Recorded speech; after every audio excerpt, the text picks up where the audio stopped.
Hari ini saya akan menjelaskan mengenai menulis artikel jurnalistik yang berupa cerita pendek atau cerpen, resensi, berita, dan travel essay. Sebelumnya, perkenalkan, nama saya Galuh Citra, mahasiswi KKN Angkatan 63, kelas 11, Universitas Sanata Dharma. Yang pertama akan kita pelajari adalah cerita pendek atau cerpen. Cerita pendek adalah salah satu karya sastra yang isinya cenderung singkat, dibatasi dengan panjang cerita tidak lebih dari 20.000 kata dan tidak kurang dari 1.000 kata. Cerpen idealnya berada di 5.000 hingga 10.000 kata.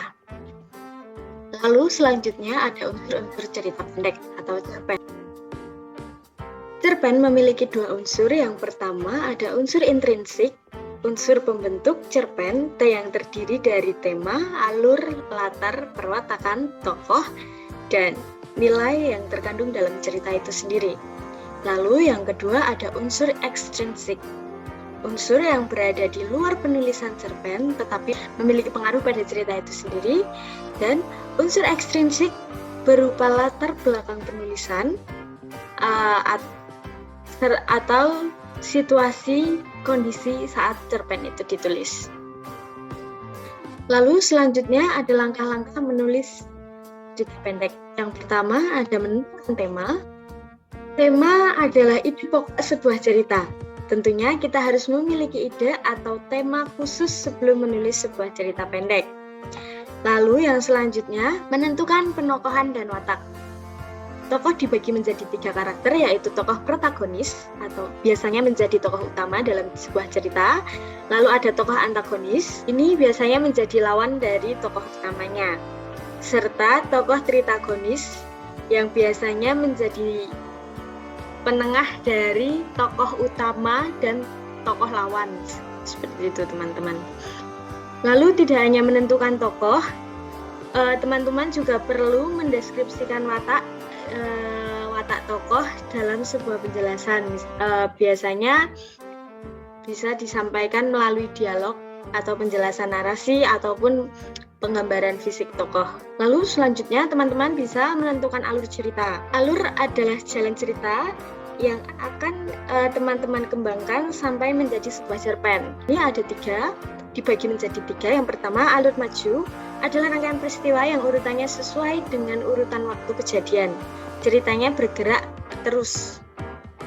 ke depan. Lalu yang kedua, alur mundur adalah rangkaian peristiwa yang susunannya tidak sesuai dengan urutan waktu kejadian. Jadi ceritanya bergerak mundur, seperti itu. Lalu yang ketiga, ada alur campuran adalah alur perpaduan antara alur maju dan alur mundur. Lalu setelah menentukan alur, teman-teman udah bisa mulai untuk menulis cerpen.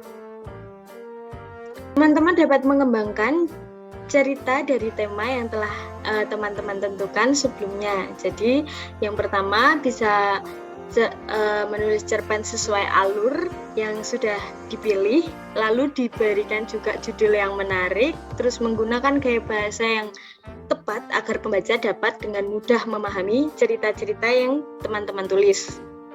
Seperti itu. Lalu yang kedua ada resensi. Resensi adalah kegiatan menilai, membahas, mengkritik, atau mengungkapkan kembali isi yang ada dalam sebuah karya dengan cara memaparkan data-data, sinopsis, dan keunikan terhadap karya tersebut. Selanjutnya kita akan membedah jenis-jenis dari resensi. Yang pertama, ada resensi informatif. Resensi informatif adalah resensi yang isinya hanya informasi tentang hal penting dari dari keseluruhan isi buku secara umum atau sebuah karya secara umum. Lalu ada resensi deskriptif. Resensi deskriptif ini adalah resensi yang membahas secara detail setiap bagian atau setiap bab dari sebuah karya. Lalu yang ketiga ada resensi kritis, yaitu resensi yang berbentuk ulasan detail dengan metodologi ilmu pengetahuan tertentu. Isi dari resensi biasanya kritis dan objektif dalam menilai isi sebuah karya atau sebuah buku. Lalu yang selanjutnya ada unsur-unsur resensi. Yang pertama ada judul resensi. Unsur pertama yang harus ada dalam sebuah resensi adalah judul. Judul yang menarik dan menjiwai seluruh isi tujuan menjadi satu di antara unsur-unsur yang penting dalam sebuah resensi. Judul tidak perlu dibuat terlebih dahulu, jadi teman-teman masih bisa membuatnya saat tulisan resensi itu sudah selesai. Lalu yang kedua ada data buku atau karya.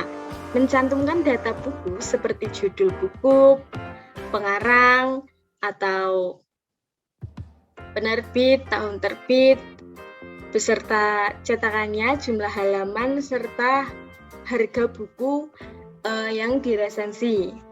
Seperti itu. Lalu isi resensi. Unsur resensi yang ketiga ini adalah isi. Teman-teman tentunya harus menulis isi resensi buku atau film yang berisi sinopsis, ulasan singkat, dan akan lebih baik jika dilengkapi dengan kutipan singkat dari karya yang diresensi, keunggulan, kelemahan, rumusan kerangka, serta bahasa yang digunakan dalam karya tersebut. Lalu yang keempat ada penutup resensi.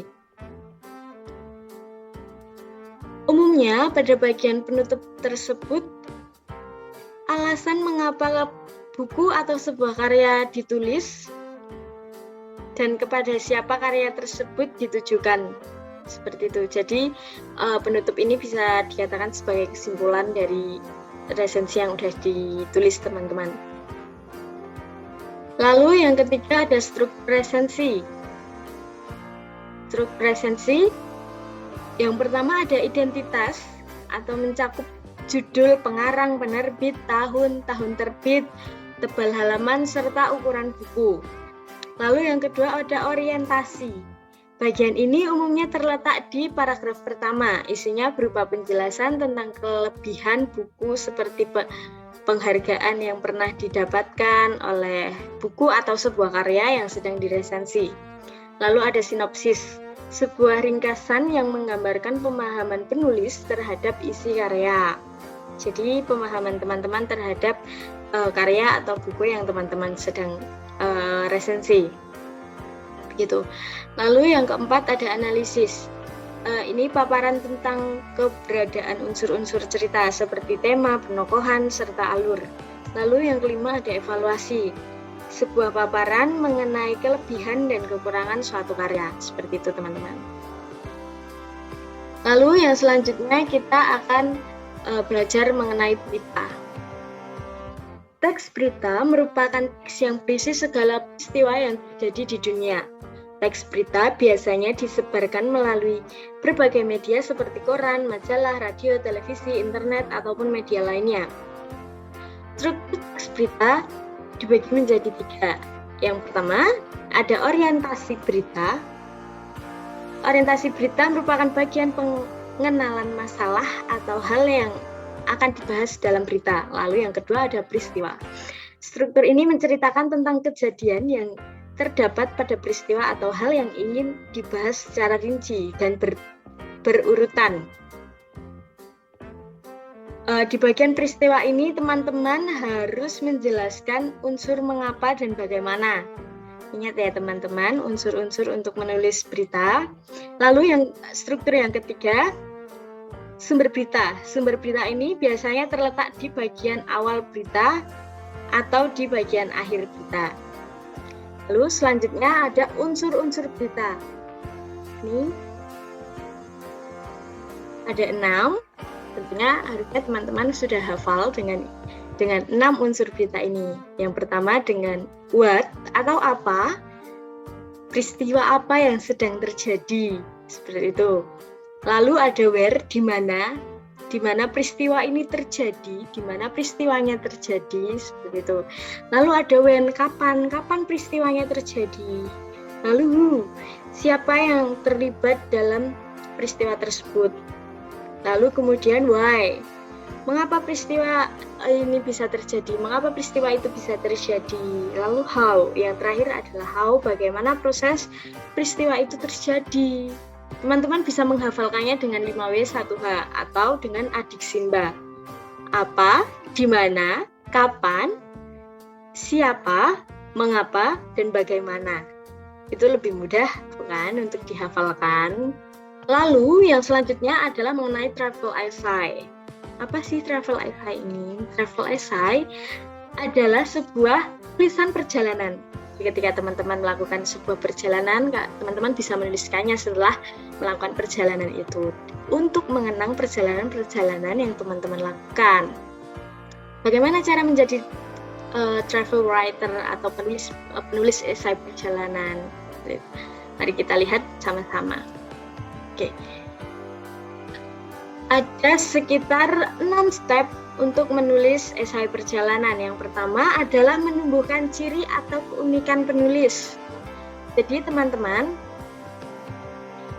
antara banyaknya travel writer yang berkembang di media sosial atau di online maupun di offline, teman-teman harus berada di antara kerumunan itu. Jadi teman-teman harus mengeluarkan ciri khas teman-teman untuk menambah ketertarikan pembaca dan juga media-media yang mengulas tentang travel, tentang sebuah perjalanan.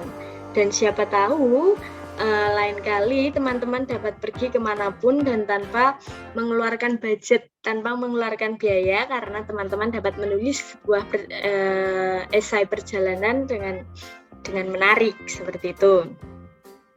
Lalu yang kedua, membaca. Jadi untuk menulis, teman-teman harus mulai membaca dan jangan berhenti.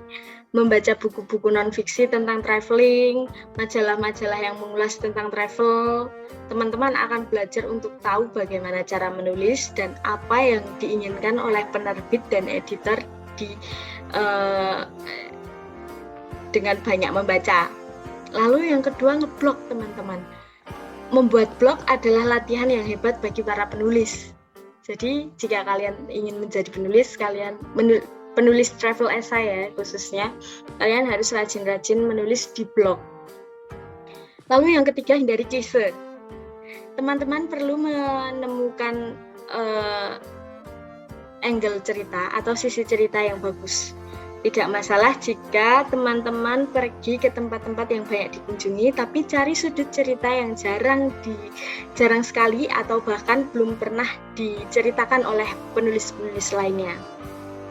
Lalu foto yang baik itu belum tentu yang harus pakai fotografer terkenal, harus bagus, harus diedit-edit, itu tidak perlu ya teman-teman. Cukup mengambil foto dari tempat yang teman-teman kunjungi. Tidak perlu menjadi seorang fotografer untuk menjadi seorang penulis travel. Tapi foto-foto yang baik sangat diperlukan. Foto yang mempunyai resolusi yang tinggi sehingga jika foto Anda dicetak, gambarnya masih terlihat. Jadi jika foto teman-teman itu dicetak, gambarnya tidak blur dan masih jernih. Lalu yang terakhir, saat teman-teman menulis, teman-teman harus tahu inti dari ceritanya. Jadi pembaca ini tidak ingin membaca cerita yang dari bangun tidur, terus mandi, terus pergi. Itu bukan yang seperti itu ya teman-teman. Jadi jangan sekedar bercerita ke ngalor ngidur tanpa tujuan gitu. Jadi teman-teman harus menceritakan sesuatu yang apa yang ada di sana, apa yang ada di sebuah tempat wisata itu gitu. Jadi teman-teman harus lebih banyak mengulas mengenai tempat wisatanya dan bagaimana perjalanan menuju ke sana, seperti itu teman-teman. Nah, selanjutnya mengenai blog. Karena tadi kita telah membahas mengenai travel essay dan beberapa cerita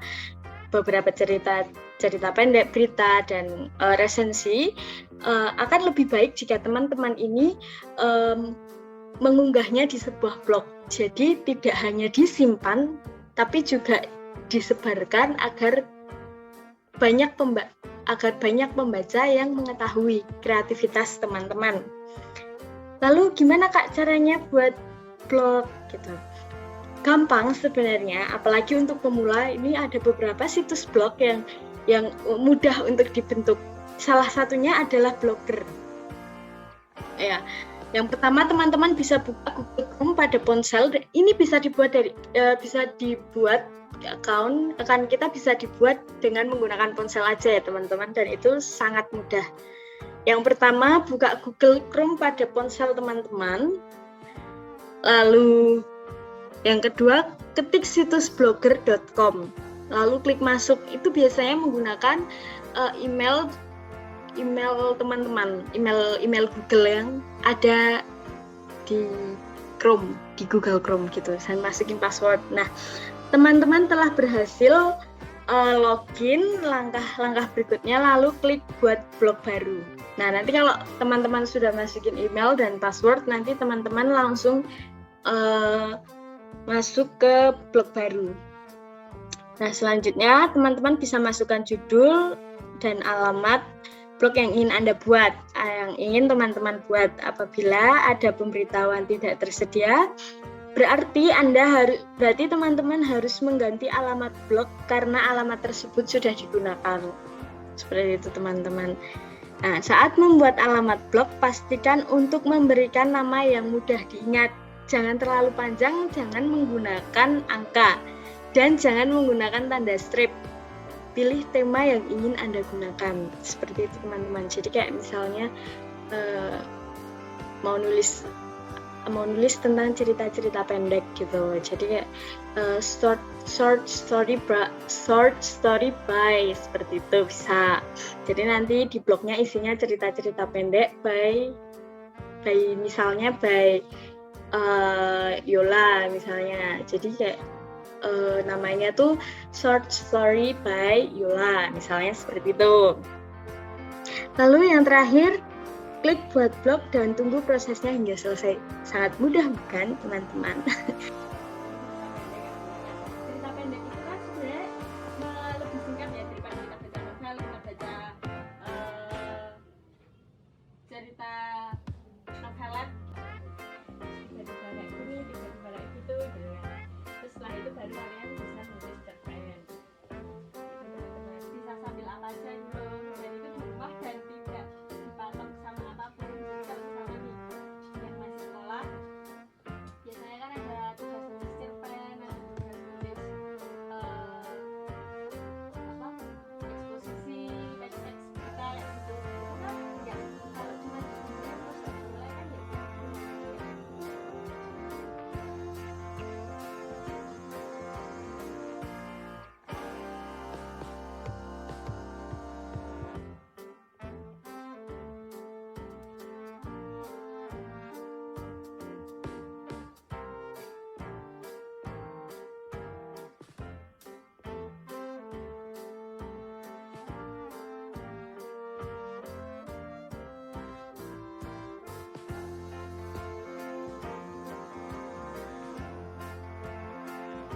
Program kerja saya yang selanjutnya adalah pelatihan pembuatan batik ekoprint. Apa sih batik ekoprint itu? Mari kita lihat sama-sama. Oke, batik ekoprint dapat dikategorikan ke dalam jenis batik yang dibuat dengan cara mereplika tumbuhan ke dalam kain untuk menciptakan warna dan pola motif yang menarik. Biasanya tumbuhan yang digunakan berupa dedaunan, bunga, batang, bahkan ranting. Oke, kita langsung saja ke cara membuat batik ekoprint. Yang pertama, alat dan bahan yang dibutuhkan adalah kain dengan serat alami. Biasanya saya menggunakan kain mori sih teman-teman. Lalu ada daun-daunan dan bunga. Nah, saya jarang sekali menggunakan ranting ataupun batang. Biasanya saya menggunakan daun dan bunga. Lalu siapkan air cuka, palu, campuran air tawas dan juga plastik agar kainnya tidak kotor. Lalu yang pertama, kita rendam dulu kain dengan air tawas selama kurang lebih 10 menit. Ini minimal ya teman-teman, agar pewarnaan itu nantinya lebih awet. Nah, tapi biasanya saya merendamnya kurang lebih 1 jam. Lalu Yang kedua, rendam daun di dalam larutan cuka agar tenin atau zat warna daun itu keluar dengan maksimal. Lalu yang ketiga, ini juga sama, kurang lebih merendam daunnya itu 1 jaman. Lalu yang ketiga, bentangan plastik di atas meja. Nggak harus di atas meja ya teman-teman. Teman-teman bisa mencari alas yang keras, keramik atau di lantai itu juga bisa. Lalu selanjutnya, bentangkan kain di atas plastik yang sudah dibentangkan sebelumnya. Jadi plastiknya tidak kotor, tidak langsung menyentuh ubin atau meja. Lalu tempelkan daun-daun yang diinginkan, setelah itu ditutup lagi dengan kain dan ditutup lagi dengan plastik di atas kainnya. Nah, jika sudah, teman-teman bisa memukul menggunakan palu hingga warna dari daun itu menempel di kain di atas maupun di kain atas maupun di kain alas yang di bawah. Tuh. Tapi teman-teman perlu diperhatikan mukulnya nggak perlu keras-keras ya, pelan-pelan aja. Nah, lalu jika sudah, teman-teman bisa mengangkat secara perlahan kain yang ditempelkan di atas beserta plastiknya. Lalu jika sudah, teman-teman juga bisa membersihkan daun-daun yang menempel di kain yang menjadi alas. Itu. Jika sudah bersih, teman-teman bisa merendam kain dalam air campuran tawas. Lalu setelah itu, teman-teman bisa menjemur dan batik ekoprint pun sudah jadi, teman-teman. Sangat mudah bukan? Sangat lebih praktis gitu. Lalu, jika teman-teman ada sebuah pertanyaan, teman-teman bisa mengontak saya melalui Instagram gcitraap01 atau melalui email galucitra01@gmail.com.